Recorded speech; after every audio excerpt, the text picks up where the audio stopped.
Hello everyone, यह है learn core Java video series. यह वीडियो सीरीज उनके लिए है जो कंप्लीट कोर जावा सीखना चाहते हैं। यह इस वीडियो सीरीज का वीडियो नंबर 53 है। इस वीडियो में हम एक्सेप्शन हैंडलिंग के अंतर्गत multi catch using pipe operator इस टॉपिक को समझेंगे।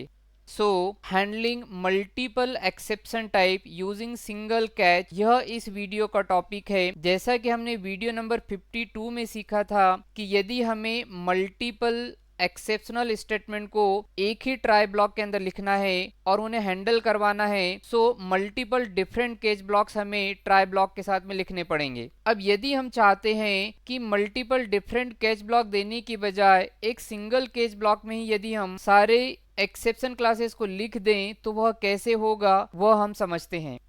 यहाँ पे हमने एक प्रोग्राम क्रिएट किया हुआ है और उस प्रोग्राम में मैंने सबसे पहले स्ट्रिंग टाइप का एक अरे क्रिएट किया जिसमें 0 और 1 इंडेक्स पे दो स्ट्रिंग हमने स्टोर कर दी है। नेक्स्ट स्टेटमेंट में हमने अरे के 0 इंडेक्स की वैल्यू को s1 स्ट्रिंग टाइप के वेरिएबल में स्टोर किया एंड अरे के 1 इंडेक्स वाली वैल्यू को s2 स्ट्रिंग टाइप के वेरिएबल में स्टोर किया।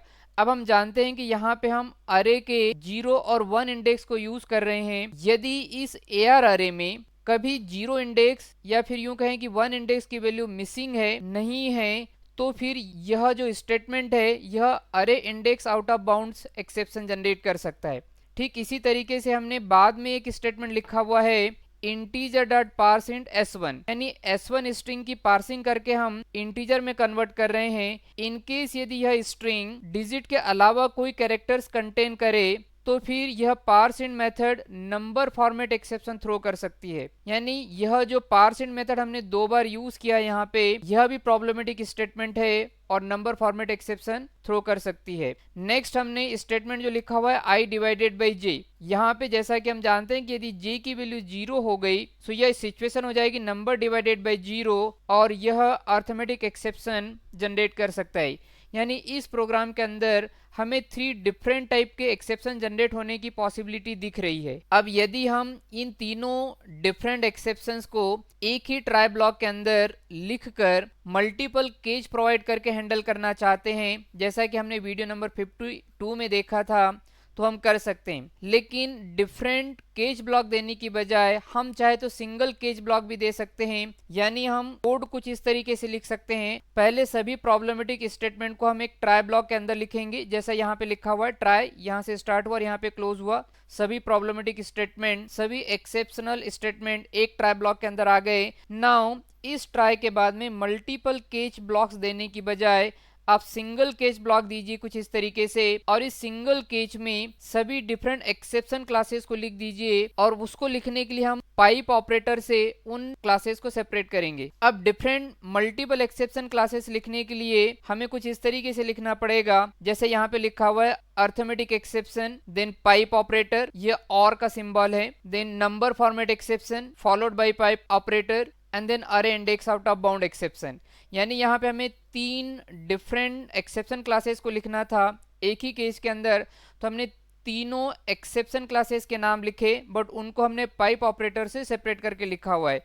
एट द एंड हमें एक वेरिएबल लिखना है जो कि हमने यहाँ पे लिख दिया है ई, एंड देन केस ब्लॉक के अंदर मैंने ई जो कि एरर मैसेज को कंटेन करेगा उसको प्रिंट करवाने के लिए स्टेटमेंट लिख दिया। यहाँ पे हमने देखा कि एक ही केस ब्लॉक के अंदर हम डिफरेंट टाइप के एक्सेप्शन को लिख सकते हैं, बट उसे हमें पाइप ऑपरेटर से सेपरेट करना होगा। अब यदि इस प्रोग्राम में कभी कोई एक्सेप्शन जनरेट होता है, जैसे कि यहाँ पे मान के चलिए कि अरे के अंदर 1 इंडेक्स पे कोई वैल्यू नहीं है, तो जब हम AR1 यूज करेंगे अरे index out of bound exception generate होगा। यानी इस पॉइंट से कंट्रोल सीधे केज ब्लॉक पे आ जाएगा।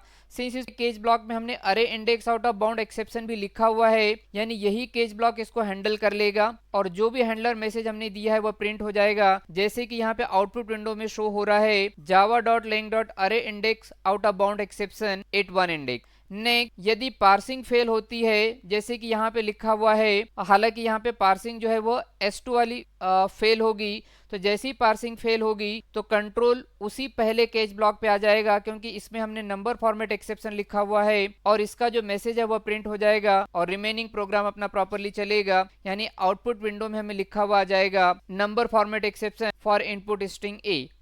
नेक्स्ट यहाँ पे यदि जैसा कि देखें कि अरे की जो सेकंड स्ट्रिंग है वह 0 कंटेन करें, तो यदि 0 कंटेन होगा तो ये हो जाएगा 12 डिवाइडेड बाई 0, जो कि अर्थमेटिक एक्सेप्शन थ्रो करेगा। और यहाँ से कंट्रोल फ्री केस पे आ जाएगा, क्योंकि उसमें हमने अर्थमेटिक एक्सेप्शन क्लास भी लिखा हुआ है, यानी पहला केस इसे भी हैंडल कर लेगा और जो भी हैंडलर मैसेज है वो प्रिंट हो जाएगा, जैसे कि यहाँ पे प्रिंट हुआ है अर्थमेटिक एक्सेप्शन डिवाइड बाय 0। कहने का मतलब है कि आपको डिफरेंट केज ब्लॉक देने की बजाय एक ही केज ब्लॉक दीजिए और उसमें डिफरेंट एक्सेप्शन क्लासेस को लिख दीजिए। नाउ अब यदि हमारे कोड में कोई भी एक्सेप्शन जनरेट नहीं होता है, जैसा कि इस प्रोग्राम में देखें कि बराबर पहली स्ट्रिंग वैल्यू 12 है, 4 है, सो दोनों इंडेक्स यहाँ पे है 0 और 1, पार्सिंग भी फेल नहीं होगी क्योंकि स्ट्रिंग में सिर्फ डिजिट्स हैं। Then I divided J B 12 divided 4 होगा, यानी कोई एक्सेप्शन जनरेट नहीं होगा, तो बराबर के की वैल्यू प्रिंट हो जाएगी और केज ब्लॉक स्किप हो जाएगा। इस तरीके से हमें आउटपुट में मिल जाएगा 3। इस तरीके से इस वीडियो में हमने सीखा कि एक ही केस में डिफरेंट मल्टीपल एक्सेप्शन क्लासेस को हम कैसे लिख सकते हैं। कोर जावा से रिलेटेड अन्य टॉपिक को समझने के लिए आप इस learn core Java video series के अन्य वीडियोस भी देखें, और कोर जावा से रिलेटेड यदि कोई भी क्वेरी आपके दिमाग में है सो उसको कमेंट बॉक्स में लिखें। Thanks for watching this video.